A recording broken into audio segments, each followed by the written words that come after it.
Veterans Day. Thank you to all those who have served and are serving our country. We appreciate you today and always. Welcome into First Take. Rapper Jeezy will be with us later on. We're looking forward to that. And as always, Skip Bayless to my left. Stephen A. Smith is in New York City. I'm Molly Karam. Good morning, guys. Good morning. How y'all doing?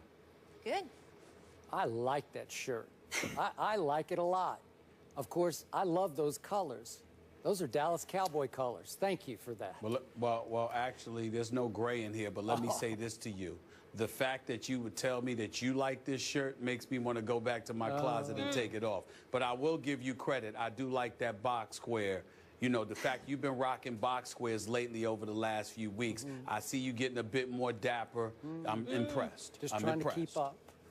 I'm impressed. Well, I'm glad you admit that. I'm glad you admit that. Stepping our game up. Stephen A. is also wearing Colts colors. And speaking of that, unfortunately, more bad luck for Andrew and the Colts. Andrew Luck will be out for at least a month with a lacerated kidney and an abdominal muscle injury. Both suffered on a fourth-quarter scramble against the Broncos. This according to our Ed Warder. Have the Colts done enough to protect Luck, Stephen A.? Well, obviously, the answer would be no.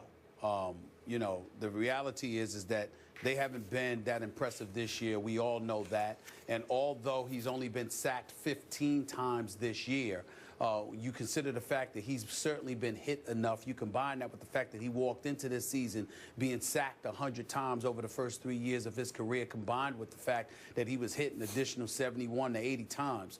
He's been hit a lot over the last several years. So at some point in time, attrition was going to kick in. Somebody was going to catch him right. And as a result, he was going to end up, I didn't know it was going to be with a lacerated kidney and an abdominal muscle tear, but it was going to be something, especially when you consider the fact that you got a guy like Todd Herremans who came over after the Eagles reneged on their deal to give him a new contract. He comes there. He ends up getting benched. Some of the other moves that have taken place in their offensive line, it definitely wasn't up to snuff. It has me looking at Grigson. If Grigson is the guy that tells Chuck Pagano who to insert in the starting lineup at times, if he's the guy that wants to be not just the GM but the coach, and he's the guy that's actually picking the players, he's also the guy that's arguing in the locker room with the owner, stands to reason that the buck clearly stops with him. And because the buck stops with him, remember, Skip Bayless, think about it from this perspective. You're arguing with the owner. Then ultimately Pep Hamilton is ousted as the offensive coordinator because the guy, Rob Chudzinski, is the individual that Chuck Pagano wanted all along. Well, this is Chuck Pagano's fourth year here as well, even though that first year he was battling cancer. And we all thank the good Lord that he's healthy and it seems healthy and he's out there coaching this football team.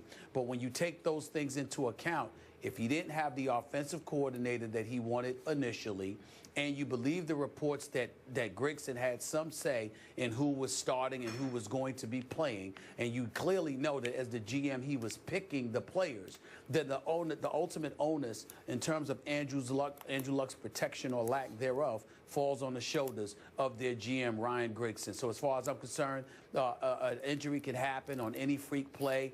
It's not like he's directly responsible for this particular injury that happened to Andrew Luck because he could have had the greatest offensive line in the world, and this injury could have still happened. We all recognize that. But the reality is that he's been under duress for most of his career as quarterback of the Indianapolis Colts. That has been definitely on the watch of Grigson, who spent $55 million in the offseason on receivers, but only spent about $55,000 on offensive linemen to protect your franchise quarterback. All of those things being considered, I don't think there's any question that Grigson is the individual that you have to look at when it comes to what ails Andrew Luck. I disagree with everything you just said. But before I get to my yes, everything. But before I get to why I disagree, allow me to say that even though I have not been sold from the start on Andrew Luck, especially as a first ballot lock Hall of Famer, this is a fine young man. I've always said that from the start, and I do feel for him. This is a serious injury. You just got one of these kidneys now, and if you get it lacerated, you don't want to mess with that. So I hope that the organization sees fit to keep him out as long as is necessary to get that completely healed up. That's no joke. God bless him. I hope he gets through it. Now, back to your case that you just made. I'm not going to give Andrew Luck a pass here when all year long he's often struggled to throw a pass. And it hasn't always been because he was under duress, under fire by an offensive line that was makeshift or patchwork or whatever you want to call it. Andrew Luck, I admired his courage the other day, Stephen A. He finally just said, against the man I'm replacing here, the legend I'm replacing, I'm going to do everything in my power to protect my house against the man who built this house, Peyton Manning. So at Indianapolis, he said, if it takes me running the football, I will run the football. And I got to tell you, watching the game, I winced several times because Andrew Luck put himself in dangerous predicaments, especially on the play in question. I think we just saw it. If you're going to run downfield and try to run through two tacklers at full speed, bad things are going to happen to quarterbacks. And in this case, unfortunately, it finally happened to Andrew Luck. But again, was that the offensive line's fault? No, that was Andrew Luck on his own, just taking off saying, get out of my way, I'm hell-bent for making a first down. So you can't blame Grigson for that. You can't blame Pep Hamilton for that, obviously. He was the fall guy here, and it still sticks in my craw that he became the scapegoat for an Andrew Luck whose QBR has regressed every year, all 4 years in the league. And right now, even with a good game Sunday against Peyton Manning, he's still ranked 27th in QBR. On passes of 10 or more yards downfield, he's dead last in every category. Andrew Luck is. Why is that? We're seeing it happen to Aaron Rodgers in Green Bay. You want to do so much, you're trying so hard that you're going to hold the ball too long because you're waiting for somebody to come open deep, and maybe they're not going to get open for you. Maybe you need to get the ball out quicker the way Tom Brady does, the way Matt Hasselbeck did when he took over for 2 starts and won both games without committing any turnovers. Now, Andrew committed none against Peyton. I was first to say on Monday, boy, that was really good because he has been a turnover machine as he holds the ball too long and tries to do too much and forces the ball into too many tight windows. But Matt Hasselbeck, in those 2 starts, completed 64% of his passes. How did he do that? Dinking and dunking. Get rid of the ball. Move the chains. Get a little rhythm going. Andrew Luck is completing 55% of his passes. That ranks 30th in the league. Only Cam and Ryan Mallett are below him of previously starting quarterbacks in Mallett's case. So 55% versus 64% for Matt Hasselbeck, that validates my case. Somebody stepped in behind even that offensive line, and it can't be any worse than New England's offensive line, and Matt Hasselbeck moved the chains, getting rid of the football. Luck could be doing the same thing, and he wasn't. He holds it. He runs with it. He's a big strapping kid, and he's going to think, I can stand up to the punishment and make plays. And he's under a lot of pressure, and it finally got to him. But you can't blame it on the GM and the line and the offensive coordinator. In the end, you better blame a lot of it, most of it, on the starting quarterback. Well, see, here's where you and I disagree respectfully, because see, you try to point at it as a point of fact, and I'm saying it's a philosophical difference between you and I, and that's all this is. You're certainly right. I certainly saw Andrew Luck at times in the pocket, not under duress, still underthrowing or overthrowing and being inaccurate. You got a point with that, Skip. There's no question about that. But the facts speak to the level of pressure that he's been under since he was a starting quarterback in Indianapolis with Ryan Grigson as his GM. The facts speak to the offensive line and how troublesome it has been throughout his tenure there. Those are facts as well. And then when you take into account, Skip, the fact that, again, you point to Matt Hasselbeck. I'll give you points for consistency because you're not being hypocritical. The same thing you're saying about Luck in terms of holding him accountable is the same thing you utilize with Tom Brady to give him credit in New England with that patchwork offensive line. But I repeatedly say to you, it's not just about the quarterback. It's the system and what that particular individual is asked to do. With Matt Hasselbeck coming in as a sub for Andrew Luck, obviously, what is he, about 40 years of age? Yep. He's certainly no young spring chicken any longer. He's been around the league for a long time. He's a veteran. He knows how to play this game.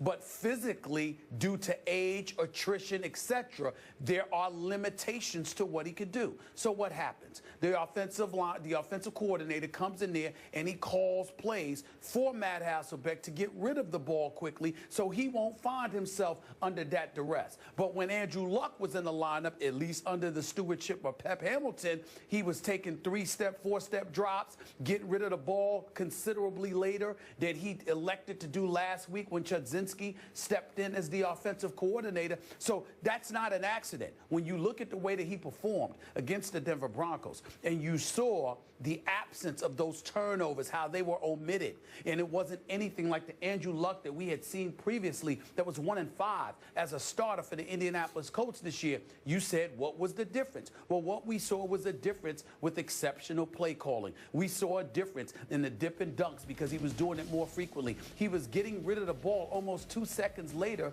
than he was in the previous 5 starts that he had. So all of those things speak to me not just about his abilities, but also about a system that catered to it.